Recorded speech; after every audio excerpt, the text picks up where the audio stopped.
Selamat pagi. Hari ini saya akan menjelaskan mengenai job sheet kita. Yang pertama yaitu tentang pengantar algoritma. Pada job sheet ini ada standar kompetensi yang bisa dibaca sendiri, kemudian ada kompetensi dasar, dan ada indikator yang diharapkan tercapai setelah kita mengerjakan job sheet ini. Jadi ada 23 indikator, silakan dibaca sendiri. Kemudian peralatan yang perlu disiapkan adalah pertama buku ajar, kedua job sheet ini sendiri, kemudian yang ketiga adalah seperangkat komputer dengan aplikasi perangkat lunak Flugoritem, yang keempat kertas dan alat tulis.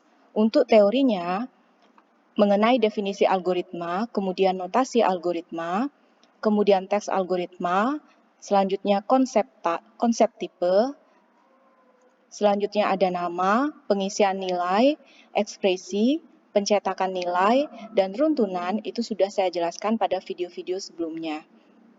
Untuk keselamatan kerja, harap diperhatikan langkah pertama sampai langkah kelima.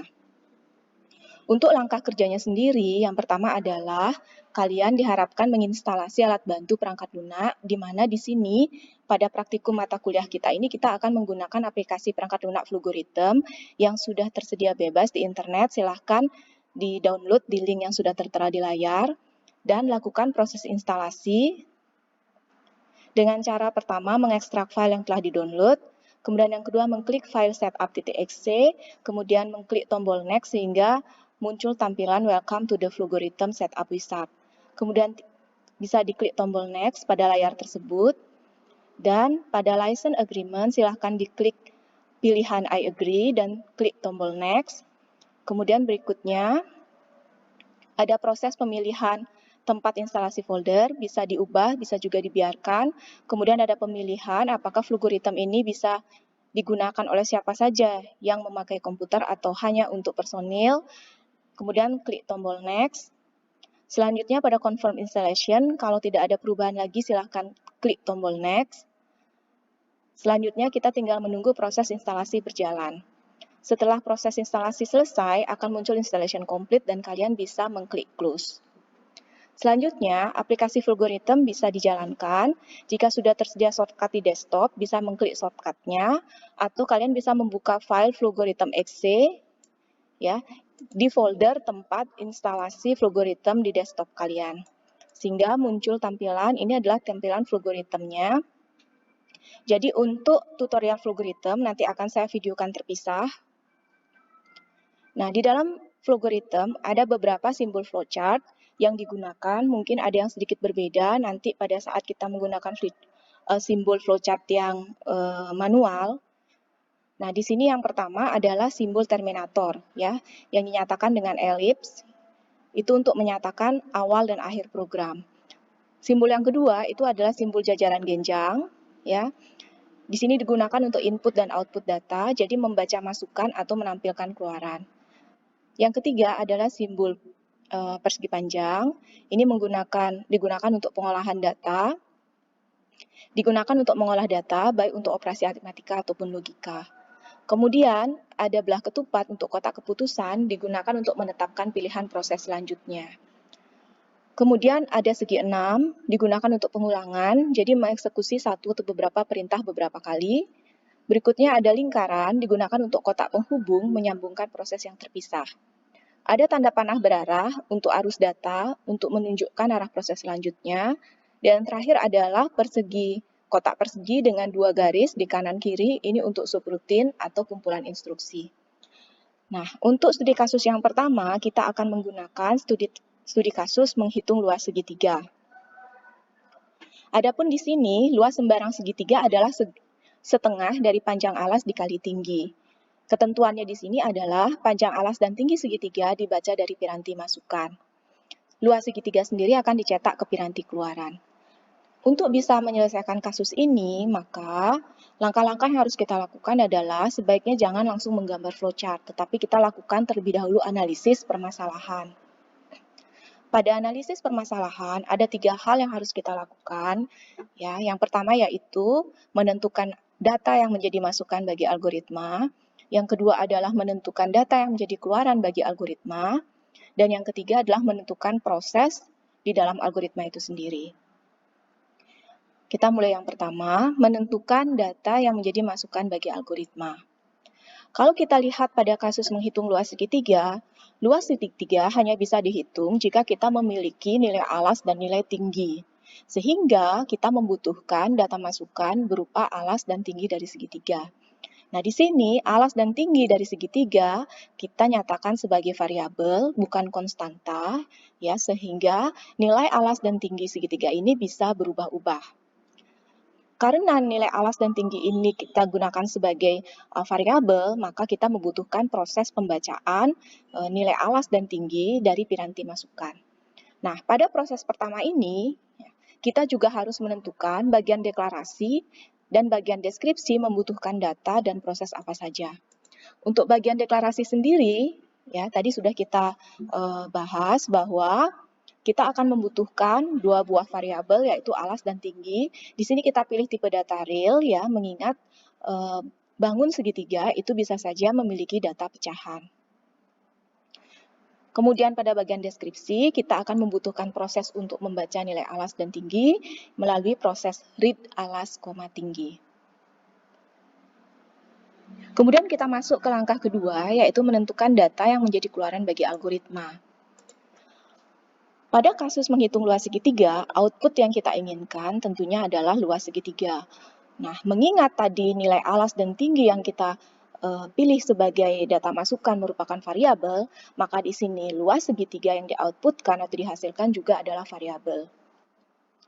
Kemudian, karena nilai alas dan tinggi kita pilih bertipe real, maka output luas segitiga juga kita pilih real karena nanti hasil perhitungan alas dan tinggi, real dan real pasti akan menghasilkan real.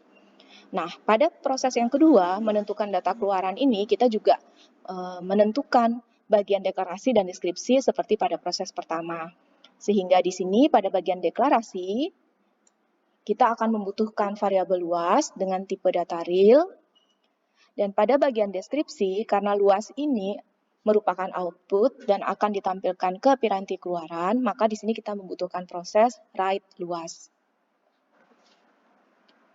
Kita akan masuk ke proses yang ketiga, yaitu menentukan proses yang akan mengubah data masukan menjadi data keluaran. Nah, proses di sini adalah proses untuk menghitung luas segitiga dengan rumus luas sama dengan alas kali tinggi per 2. Jadi, analisis permasalahan kita sudah bisa menghasilkan.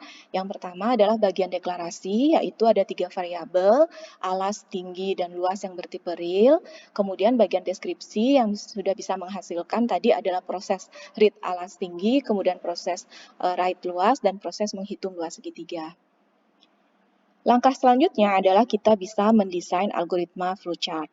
Ya, untuk mendesain algoritma flowchart di sini kita membutuhkan simbol-simbol flowchart berdasarkan hasil analisis permasalahan yang sudah kita lakukan. Tentunya flowchart selalu dimulai dengan simbol elips ya yang menyatakan terminator awal dari sebuah flowchart. Kemudian, karena kita tadi mendefinisikan bagian deklarasi, maka kita akan membutuhkan simbol persegi 6. Kemudian, tadi kita juga mendefinisikan bagian deskripsi, maka pada bagian deskripsi ini simbolnya yang digunakan tergantung dari proses yang ada. Pertama adalah ada proses read alas, tinggi, maka kita akan menggunakan simbol jajaran genjang. Kemudian berikutnya adalah proses menghitung luas segitiga menggunakan simbol persegi. Nah, dan yang ketiga adalah proses untuk mencetak tampilan, yaitu proses write menggunakan simbol jajaran genjang. Pada bagian deskripsi ini, kita harus perhatikan baik-baik urutan dari prosesnya. Jadi, jangan sampai urutan ini terbalik, karena kalau urutan ini terbalik, akan berpengaruh terhadap hasil dari algoritma kita. Dan yang terakhir, bagian selesai selalu diakhiri dengan terminator yang dinyatakan dengan simbol elips. Nah, flowchart-nya secara manual bisa kita gambarkan seperti di layar. Jadi, ada terminator mulai, kemudian tanda panah menunjukkan proses selanjutnya ke bagian deklarasi, ya, deklarasi variabel, simbolnya di sini adalah segi 6. Kemudian deklarasi variabel ini ada 3 variabel, ada alas, tinggi, dan luas yang bertipe real. Kemudian ada tanda panah, berikutnya adalah simbol jajaran genjang untuk membaca alas dan tinggi dari piranti masukan. Berikutnya ada tanda panah lagi untuk ke proses berikutnya, yaitu simbol kotak ya yang menyatakan proses untuk menghitung luas segitiga sama dengan alas kali tinggi kali setengah. Dilanjutkan dengan tanda panah lagi ke proses berikutnya, yaitu simbol simbol jajaran genjang. Ini digunakan untuk mencetak luas segitiga ke piranti keluaran. Kemudian dilanjutkan dengan tanda panah lagi, dan simbol terakhir adalah elips untuk terminator selesai.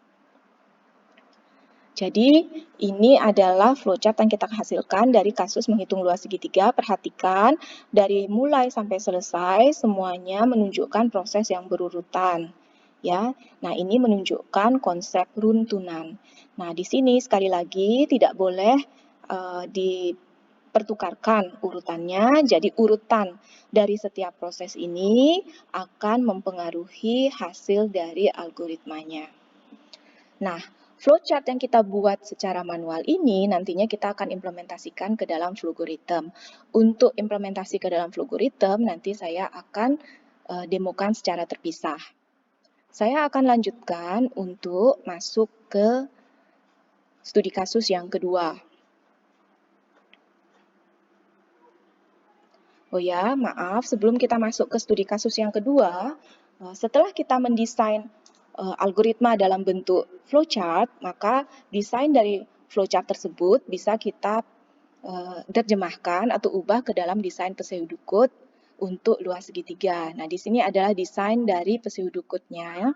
Diawali dengan kepala program, ini adalah kepala programnya, ya, terdiri dari keywords algoritma, diikuti oleh nama algoritma, yaitu luas segitiga yang mencerminkan isi dari algoritmanya. Jangan lupa nama algoritma jangan menggunakan spasi, kemudian diikuti dengan komentar. Ya, komentarnya di sini ditulis di dalam kurung kurawal berisi penjelasan atau spesifikasi dari algoritmanya.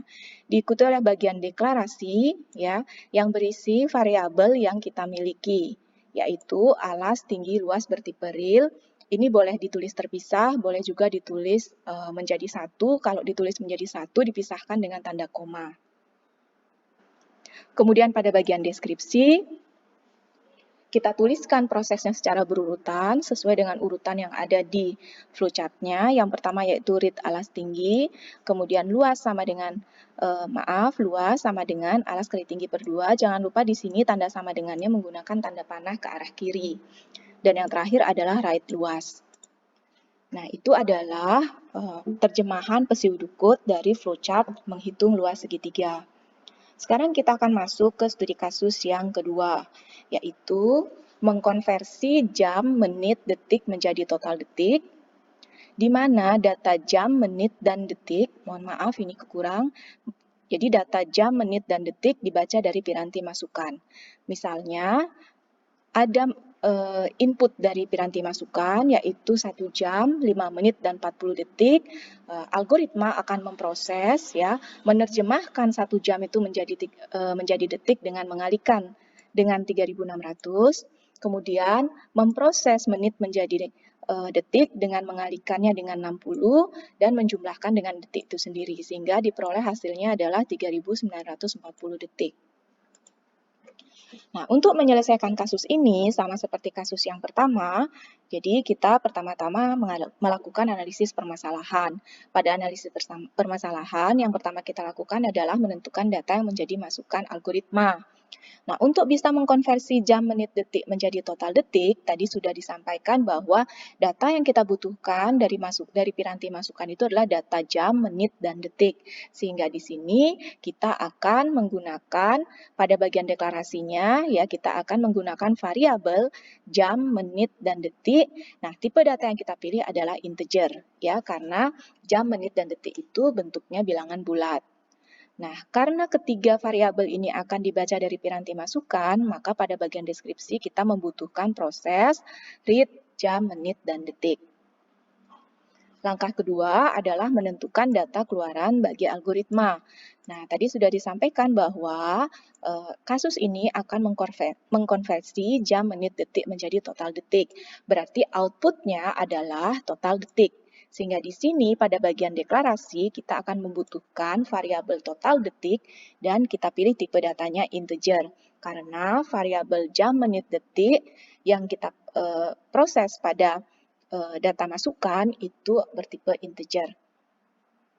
Untuk data keluaran ini akan ditampilkan ke piranti keluaran sehingga bagian deskripsi akan membutuhkan proses write total detik. Langkah ketiga adalah menentukan proses yang mengubah data masukan menjadi data keluaran, yaitu mengkonversi nilai jam, menit, detik menjadi total detik dengan rumus yang sudah tadi kita lihat proses di atasnya, yaitu total detik sama dengan jam dikali 3600 ditambah menit dikali 60 ditambah detik. Nah, di sini nilai jam, nilai menit, dan nilai detik ini akan diisi sesuai dengan data yang dibaca dari piranti masukan.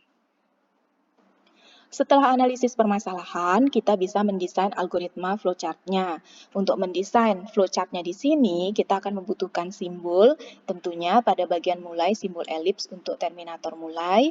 Karena kita mendeklarasikan di atas, maka kita menggunakan simbol persegi 6. Kemudian pada bagian deskripsi, kita akan pertama untuk proses read menggunakan simbol jajaran genjang. Kemudian untuk proses mengkonversi menggunakan simbol persegi, dan untuk proses write menggunakan simbol jajaran genjang. Dan yang terakhir bagian selesai tentunya menggunakan simbol elips.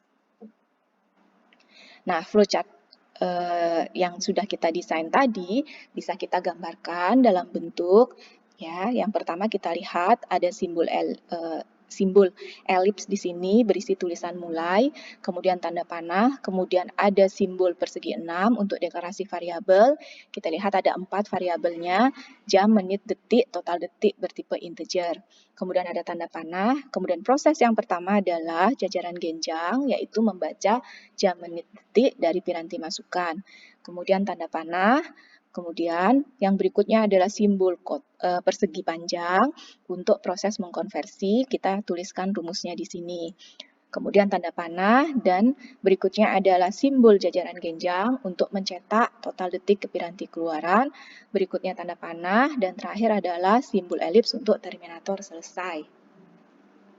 Flowchart ini selanjutnya bisa kita implementasikan dengan perangkat lunak Flowgorithm.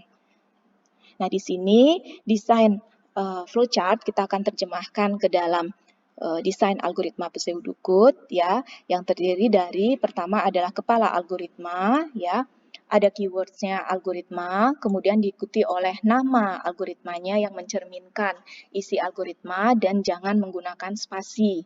Berikutnya, penjelasan atau spesifikasi dari algoritma ditulis di dalam kurung kurawal. Pada bagian deklarasi, kita tuliskan seluruh variabel yang terlibat, yaitu jam, menit, detik, dan total detik yang bertipe integer. Boleh ditulis terpisah, boleh ditulis menjadi satu.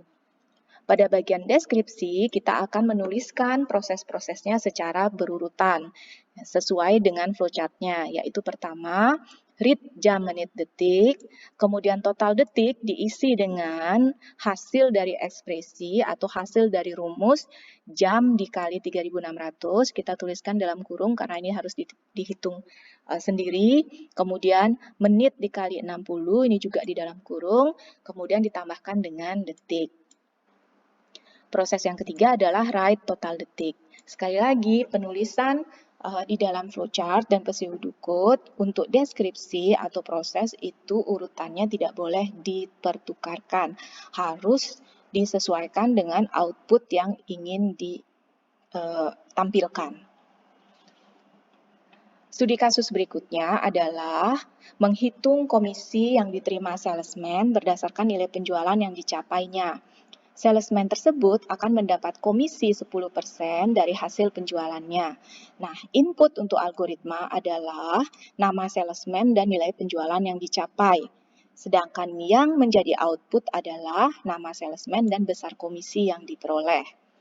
Nah, untuk menyelesaikan kasus ini sama seperti kasus yang sebelumnya, kita akan melakukan analisis permasalahan.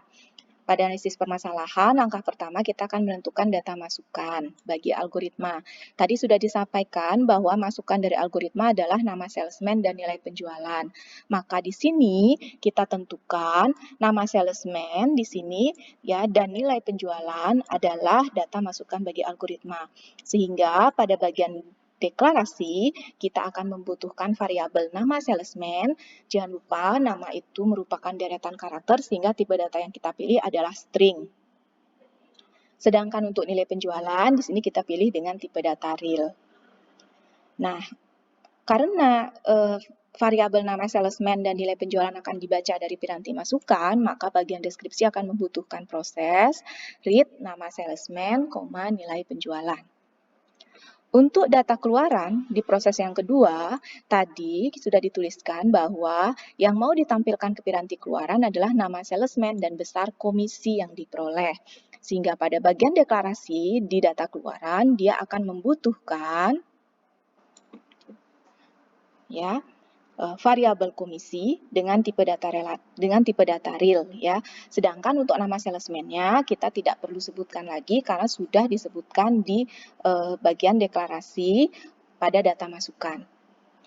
Nah, di sini karena nama salesman dan komisi akan ditampilkan ke piranti keluaran, maka pada bagian deskripsi kita akan membutuhkan proses write nama salesman, komisi. Dan langkah yang ketiga adalah menentukan proses yang mengubah data masukan menjadi keluaran, yaitu menghitung komisi. Pada kasus dikatakan bahwa komisinya adalah 10% dari penjualan, sehingga rumus matematisnya atau ekspresi aritmatikanya bisa kita tuliskan sebagai komisi sama dengan 0,1 dikali nilai penjualan. Berdasarkan analisis permasalahan tersebut, kita akan mendesain algoritma flowchart-nya. Seperti biasa, selalu bagian mulai menggunakan simbol elips. Kemudian karena kita mendefinisikan deklarasi, maka kita akan membutuhkan simbol persegi 6. Kemudian pada bagian deskripsi, ya, sesuai dengan proses di analisis, ada proses read, jadi kita gunakan jajaran genjang, ada proses menghitung komisi, kita gunakan simbol persegi, dan ada proses write, kita gunakan simbol jajaran genjang. Dan tentunya bagian selesai menggunakan simbol elips. Ini adalah flowchart yang sudah kita gambarkan untuk desain flowchart yang di atas tadi. Jadi bagian pertama itu adalah terminator elips untuk mulai, kemudian tanda panah, kemudian pada bagian deklarasi kita tuliskan di sini ya, nama salesman tipenya string, nilai penjualan dan komisi tipenya real. Kemudian tanda panah, proses pertama itu menggunakan simbol jajaran genjang untuk membaca nama salesman dan nilai penjualan dari piranti masukan. Kemudian tanda panah, proses berikutnya menggunakan simbol persegi panjang untuk menghitung komisi sama dengan 0,1 kali nilai penjualan. Berikutnya tanda panah, kemudian simbol jajaran genjang untuk mencetak nama salesman dan komisi ke piranti keluaran. Kemudian tanda panah dan simbol berikutnya adalah elips untuk terminator selesai. Kemudian rancangan flowchart secara manual ini bisa kita implementasikan ke dalam Flowgorithm. Berikutnya untuk rancangan flowchart ini kita akan terjemahkan ke dalam desain algoritma pseudocode. Ya, jadi ada kepala algoritma, perhatikan di sini ya, ada keywords algoritma, kemudian ada nama algoritma yang mencerminkan isi dari algoritmanya dan jangan menggunakan spasi, diikuti dengan penjelasan algoritma di dalam tanda kurung kurawal. Pada bagian deklarasi kita tuliskan semua variabel yang terlibat ya. Yaitu di sini ada 3, nama salesman bertipe string, nilai penjualan, dan komisi bertipe real. Untuk nilai penjualan dan komisi bisa dituliskan menjadi satu yang dipisahkan dengan tanda koma. Untuk bagian deskripsi, kita tuliskan urutan dari proses-proses mulai dari masukan sampai keluaran. Yang pertama yaitu read nama salesman dan nilai penjualan. Kemudian yang kedua adalah mengisi komisi dengan hasil dari perkalian 0,1 dengan nilai penjualan. Dan yang terakhir adalah mencetak nama salesman dan komisi dengan perintah write. Jadi tadi ada 3 studi kasus yang sudah kita bahas, mulai dari analisis permasalahan, kemudian mendesain algoritma dalam bentuk flowchart secara manual, dan menerjemahkan dari flowchart menjadi pseudocode. Nah, di sini saya mau menekankan satu hal ya supaya kita ingat bersama-sama dan mumpung saya tidak lupa, yaitu pertama, ketika kita mendeklarasikan nama variabel baik pada flowchart maupun pada pseudocode, perhatikan nama variabel tersebut harus konsisten. Jadi tidak boleh diubah-ubah. Sebagai contoh, jika di sini kita menggunakan nama underscore salesman, maka di dalam seluruh algoritma namanya harus sama, yaitu nama underscore salesman. Jadi tidak boleh di sini nama underscore salesman, kemudian di sini nama salesman tanpa underscore, kemudian di sini hanya nama. Nah, kalau berbeda seperti itu, maka akan dianggap sebagai 3 variabel yang berbeda, sehingga itu akan mempengaruhi hasilnya. Jadi tolong diperhatikan baik-baik dan diteliti. Sekali lagi, nama variabel itu harus konsisten. Sekian yang dapat saya sampaikan pada penjelasan kita di pagi hari ini. Sampai jumpa di penjelasan kita di video penjelasan job sheet kita yang berikutnya. Terima kasih, salam sehat dan semangat.